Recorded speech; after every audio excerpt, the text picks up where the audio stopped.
El sènior del futsal Mataró segueix competint dignament i plantant cara a rivals històrics en la seva primera temporada nacional A. En aquesta ocasió rebien la visita del Canet Futbol Sala, una entitat amb molta tradició dins del panorama del futsal català, que porta 2 dècades entre la primera nacional A i la divisió de plata. A la 11a jornada, el sènior del futsal Mataró va enfrontar-se contra el Canet Futbol Sala, un veterà a categoria nacional. Durant el primer període, ambdós equips van exercir una defensa a mitja pista. El Canet es va mostrar més conservador a la possessió de la pilota i els mataronins realitzaven atacs molt més directes, la qual cosa feia que el domini global de l'esfèric fos pel Canet, que no concretava el seu domini amb vocacions de gol, tot el contrari que els locals.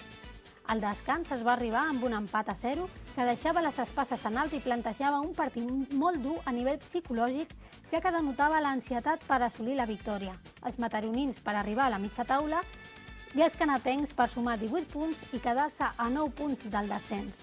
El futsal va avançar al minut 27 del partit després d'un contraatac d'Òscar Vidiella que dona el segon pal i Miquel Alijarte amb un toc suau supera el porter visitant.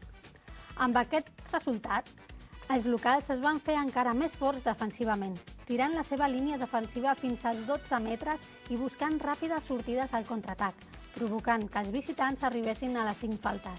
A manca de 4 minuts, l'equip de Gonzalo Marchena va col·locar el porter jugador, però lluny d'aconseguir l'empat. En 2 pèrdues de pilota van cometre 2 faltes sancionades amb llançament de 10 metres.